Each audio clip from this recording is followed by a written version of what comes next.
220 Triathlon caught up with British endurance athlete John McAvoy, who recently relocated to Alpe d'Huez, home of one of the world's toughest bucket list races. Surrounded by the mountains he now calls home, John explains how he found triathlon, shares his unique story of how he used sport to turn his life around, and why he left behind the hustle and bustle of London for a life of freedom in the French Alps. This is John McAvoy.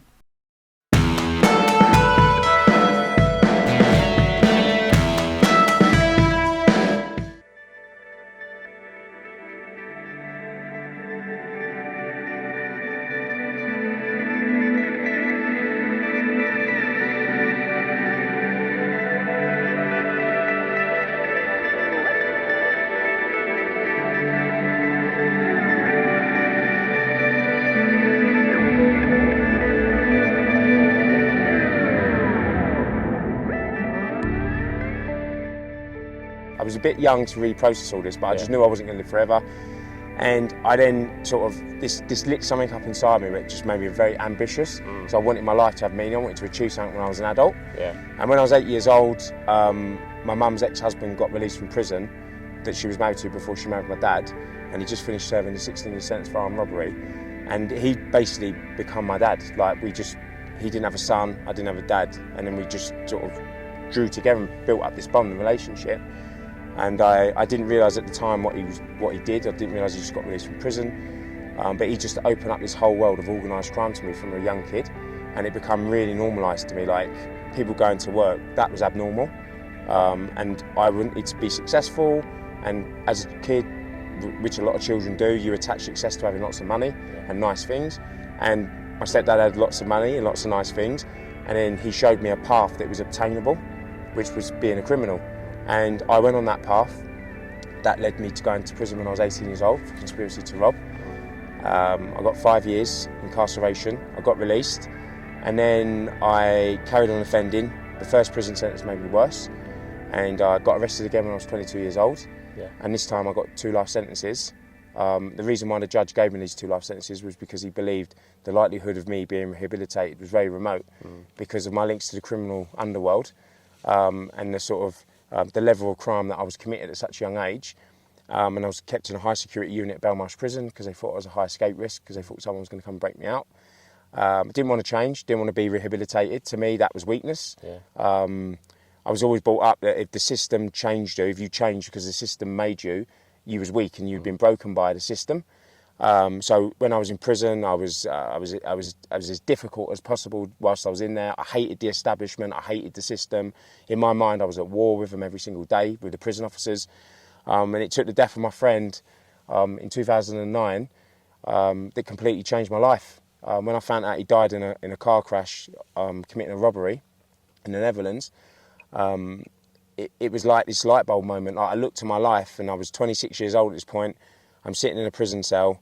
I wanted to be successful when I was growing up as a kid, and I was losing on an unimaginable scale. Like I was literally like pissing my life away down into a drain. And that night I decided that my life was so precious, I wanted to do something with it, and I wanted to change, and I didn't want this life anymore. I didn't want to be involved in crime. I didn't want to be involved around negative, toxic people. And I was just very fortunate that when I was in prison, I used to do a lot of cell circuits, and that made me feel alive in prison. When I was in that cell, I was in segregation for a year, and it was the only thing that made me feel like I was a human.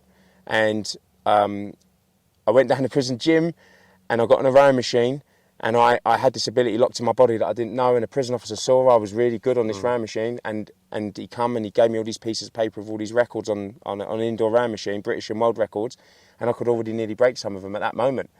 And I didn't realise I had this ability locked in my body, and I awoke in it doing these cell circuits. And he put this seed in my head, and I thought, right, that's what I'm going to do. I'm going to see if I can break some of these records. And I asked him, and he went to the prison governor. The prison governor approved it and green-lighted it, said John can go for these records, because he believed that it could help me turn my life around. And the first record I broke was for the marathon. I broke it by 7 minutes. I didn't really know what I was doing. I didn't have a heart rate monitor. I didn't understand about sports nutrition. But when I broke that record, everything I wanted as a kid to be successful and be good at something, I realised at that moment that's what that made me feel like. And I had then become consumed with being an athlete, and I'd using my body to get me out of that negative, toxic environment and do something with my life. Yeah, because I think previously you've spoken about, obviously before when you were living that life, before going into prison, and when you were in prison, that a big motivation for you was money. So when you achieved that first record, was it like a switch then from it went from money to then that you wanted to be an athlete, and that was then your motivation? Yeah. Do you know what? I did have the realisation. It was never about the money. What I did as a kid, I attached wealth to success. They're not the same. And it was always, I just wanted to be good at something. I didn't want to just be normal and average when I got older. I wanted my life to have a meaning, and I wanted to achieve something. Yeah. So like my dream as a little child was to own British Telecom. And that was what my dream was as a child. Because to me, owning British Telecom, this massive company, was success. And when I broke that record, I realised at that moment it was never about the money.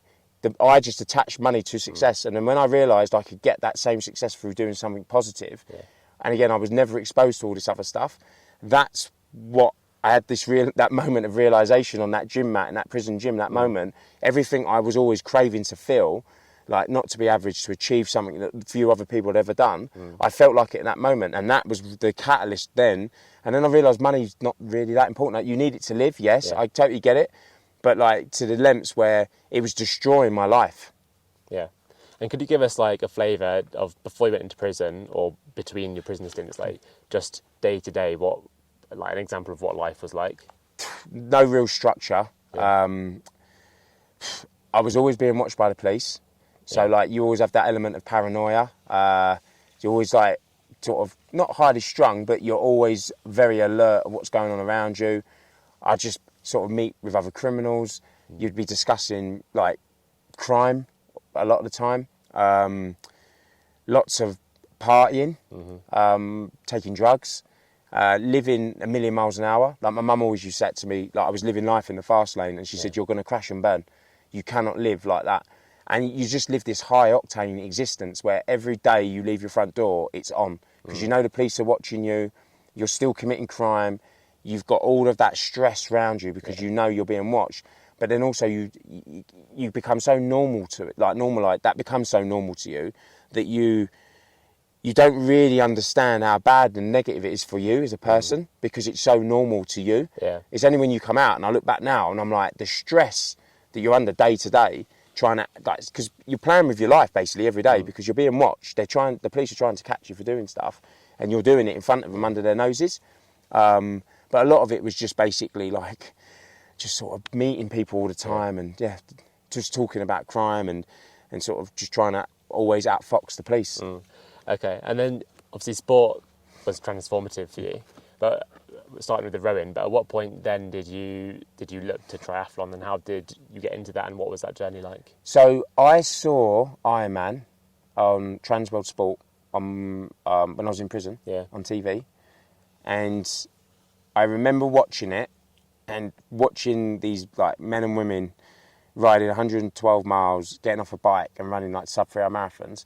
And at this point I developed a passion for sport, and I just was sort of blown away by it. I thought it was incredible. And that seed was in my head. So I knew Ironman, I understood that sport whilst I was in prison. But I was doing everything I was doing on the rowing machine. My goal was when I got out of prison, I wanted to be a rower. I had the ambitions to want to be an international rower. Because at this point I understood about physiology, and I understood like where I sat, and I knew I had the natural ability to be good at rowing, but I didn't understand that rowing's a very technical sport.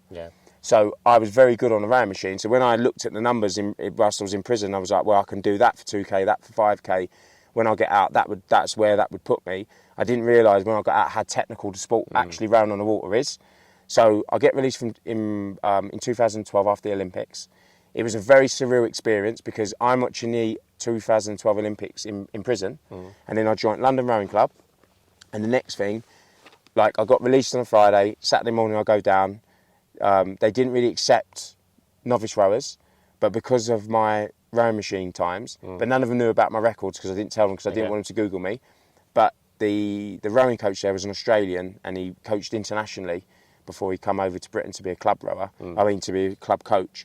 And he basically used to have this saying that you can't coach what God's given you. And he was massively into physiology, human physiology. So when he knew how quick I could row 2,000 metres and 5,000 metres, he basically let me join the club.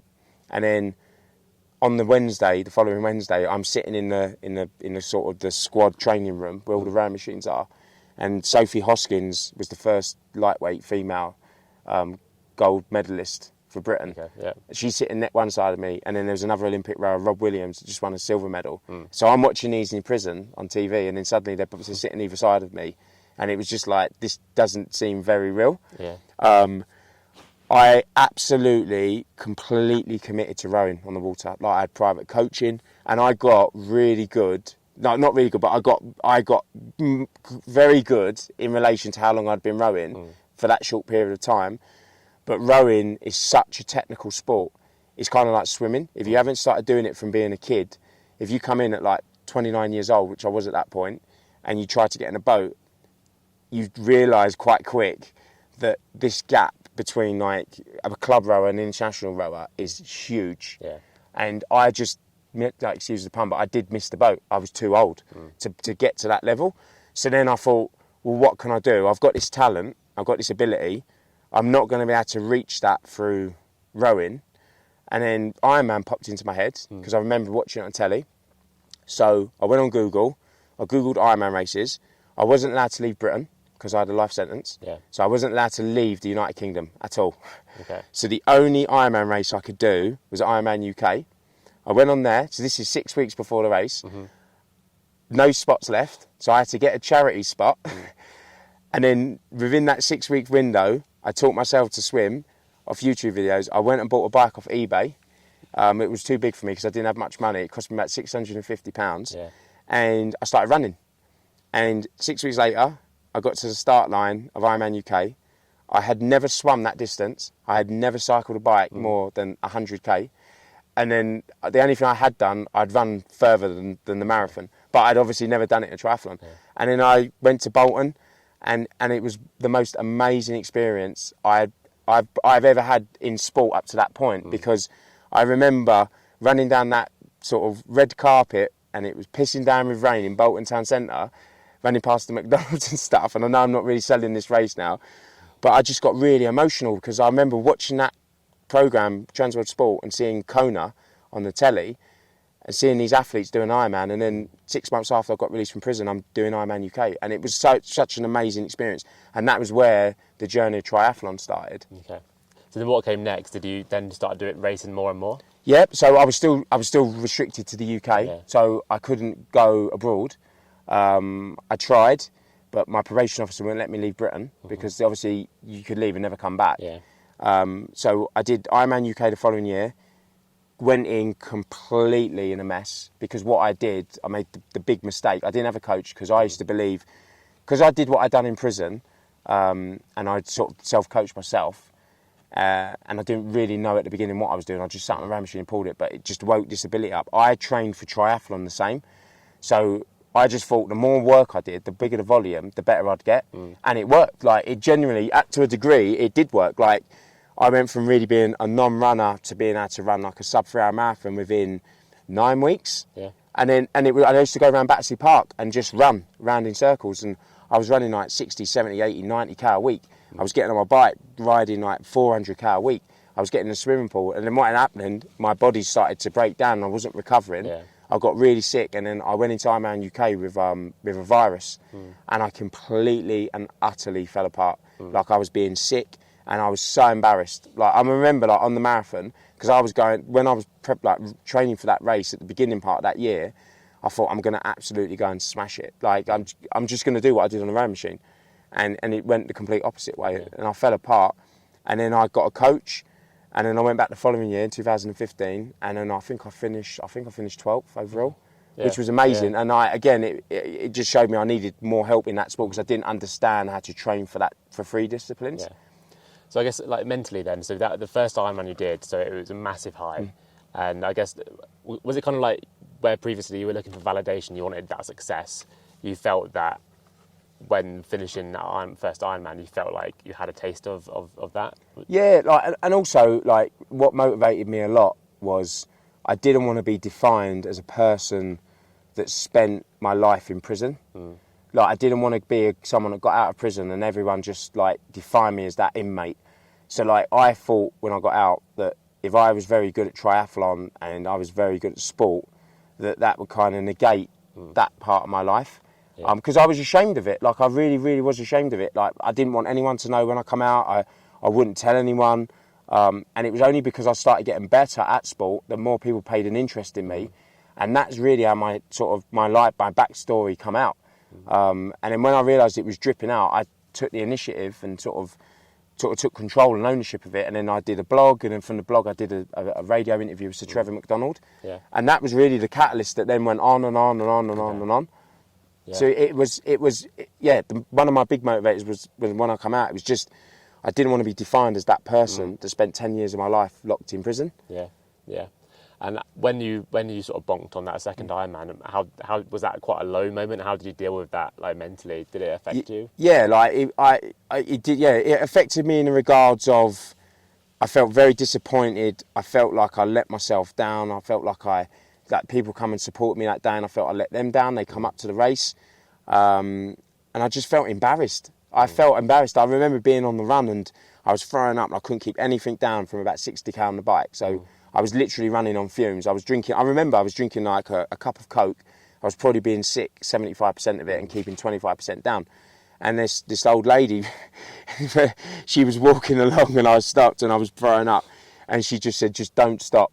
And I just like walked, run it. And when I finished, like, it really taught me a life lesson as well, because when I finished that race and I assessed it afterwards, I would say what I've been good at in my life is, like, I realised at that moment I didn't have the skills to train myself for that sport. And what I really struggled with was, and again, this comes back to my past, like, I never trusted people. I was always brought up to distrust people. So if you was in my inner sanctum, I would trust you. If you was just some stranger I'd never met before, I didn't really know, and you're as a friend of a friend, I'd be very distrusting. So I thought, when I got out of prison, like, if it was my dream and my goal, I didn't want to trust a coach, because I didn't think he wanted what I wanted as much as I wanted it. So I wouldn't trust anyone to coach me. And I realised after that race, I have to develop this trust with someone, because I don't know what I'm doing. And if I want to reach my full potential, I have to trust someone to help me. And it helped me reach out for help, because up to that point, again, I used to think asking people for help was weakness. Yeah. I would just rather get on with it myself and not ask people for help and just march on. But sometimes in life you do need to do that. And it was the best thing I did. Yeah. It was the best thing I did, because my results got better. And I think it helped me in my life as well, with other situations with people. Yeah. So what motivates you now then in life? I think as the more my stories got out, and what I've come to realise is the impact that my life can have over other people. Because, like, I was literally at the end of the road in the deepest, darkest hole where, like, nearly every human on the earth gave up on me. And I fought back, and I wanted to change. So I want to demonstrate to other people it's possible. And that's not just people that go to prison. It's showing kids what's possible if you work at something and you want it, and you have a positive mindset, what you can achieve with your life. Because life is so short and precious. We're only on the earth for, like, 75 years and then it ends. So, like, I want to demonstrate to people what's possible. Yeah. Like, I was told, like, literally, I was literally blocked from leaving the United Kingdom. Like, literally, like, a government minister in 2018, the Secretary of State for Justice, removed my life sentence conditions, so I was able to then travel, because I couldn't go abroad, I couldn't have holidays, and I was always told that was impossible. But because of the stuff I had done over the years, and I didn't do it for that reason, but because of the work I was doing in the community and showing young people and showing people in prison what was possible, people took notice of that. And because of that, that's what allowed me then to be able to move and live in the mountains. Yeah. And my whole life completely changed dramatically because of it. And also, it's like legacy as well. Like, realistically, anything I do in sport, like all the records I set on the round machine, it doesn't mean anything. It really doesn't. They're bits of paper, they're medals, they're trophies.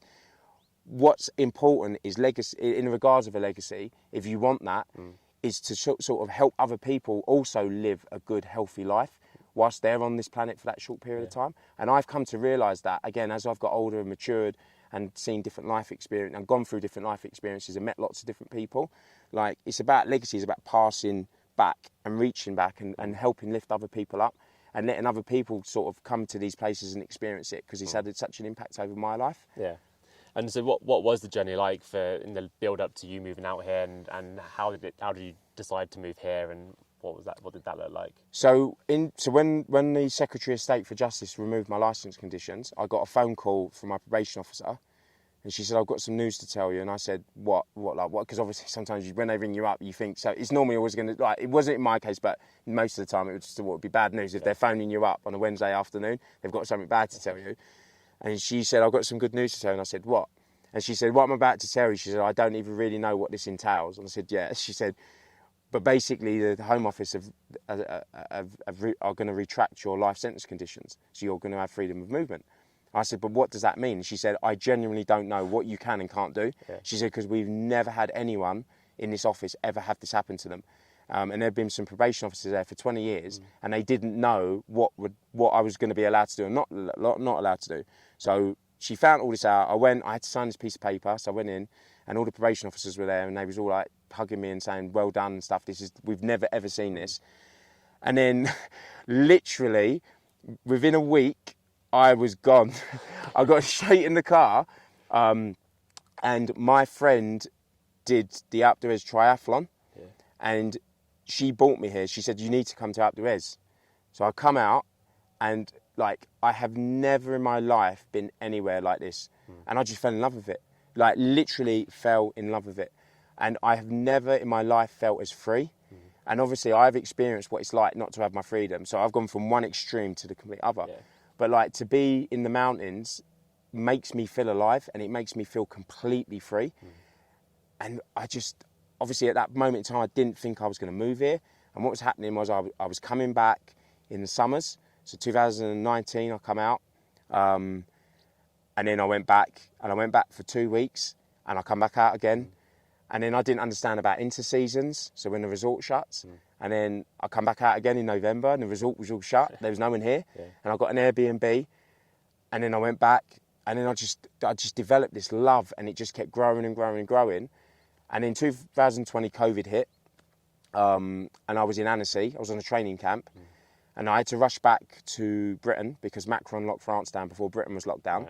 And I went back to the UK, and then I did the first lockdown in the UK, and then I was actually down to race the Alpe d'Huez triathlon, so I booked my accommodation up, but the triathlon got cancelled.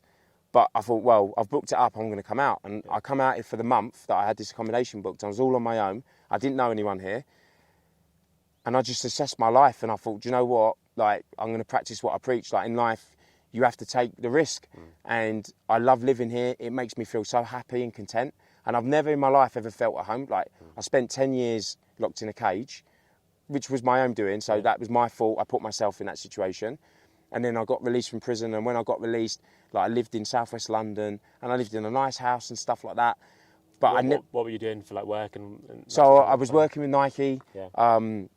I was doing like public speaking, events like that. This was before COVID in regards, I was doing school talks, I was going into prisons. But that stuff, like, there was no fee attached to that. That was always because I loved doing it. But like, I was doing corporate stuff, like I spoke at Google and big brands like that, Adobe, Red Bull. So I was doing all these events, and then come here, everything went online. So again, that aided me because no one was asking me to come into events. So it was doing like online conferences and stuff. So I just thought, I'm just going to make this jump. And then Brexit was happening, and a lady was helping me with the residency. And she said, you just need to make sure you're in France before Britain leaves the EU officially and put your paperwork in. And I thought, I'm committed. I gave my flat up back in Putney in southwest London. And served not no notice, but I told my landlord I wasn't going to renew the lease. And then I made the full jump. And then that was last June. And then from then I started my French lessons and listening to audiobooks all the time. And how's that going, the French? I was learning tourist French. So basically, when you learn off the apps, you become very good at asking for stuff. But when it comes to having a conversation, it just ends. And you just freeze and start staring and go, "Parlez-vous anglais?" So I've started with a French teacher 4 weeks ago. And I'm just going to be committed to that. So I'm quite busy over the next couple of weeks. And then once that's done, I'm going to do like double lessons a week and really, really, really push it. Okay. So maybe get a French girlfriend as well. That will help quite a lot. Everyone keeps telling me this. If you want to learn French, go get a French girlfriend. I guess it's crazy, isn't it? Like the juxtaposition of being in a tiny cell to then being in landscapes like this, where you've got huge, wide expanses. Mate, every single day I'm here, I have so much appreciation and gratitude for being here. Every single day. Like, I've never, the weather's crap, whatever it's like, I always am so appreciative of being in this environment because, like I said, in my whole entire life, I've never felt so connected to anything. And I was having this conversation actually last night over a glass of wine with someone. But like when I was growing up, my stepdad, like, and again, like, so he was like my parental role model, father figure. And he always used to say to me, never have anything in your life that you can't just walk away from like that and go. Nothing. So don't be connected to anything. So obviously, because of the stuff that we were doing, that we couldn't just up sticks and go. And genuinely, I have lived my life kind of like that, quite nomadic. Things that I don't get attached to things, material things, nothing. And I come here, and when I used to come here and then go back to the UK, I genuinely used to feel sad. And it was an emotion I never experienced before in my whole life. That I'd never been somewhere and felt that connection to a place where when I used to get back in the car or go anywhere or do something, where I would genuinely miss it. And I used to feel really sad. Like I used to get in the car and I'd be really down. And that was, I'd never experienced it before, but that was the power of this place. It is such an amazing place on the planet. Yeah. And what's life like now? Like your typical week? I guess, as we've spoken, it seems like your life is very varied in what you do, but yeah, what's a typical week like out here? So training wise, like I train 7 days a week. At the last year, it's been mostly focused on the bike because I wanted to do race across France, which I intend to do next year. Also, on top of that, on the training side of it, it's like all the projects that I run back in the UK. So we've opened doors, we open up the school facilities during the holidays so disadvantaged kids have a safe place to go in the school sites. And then just doing a lot of other initiatives.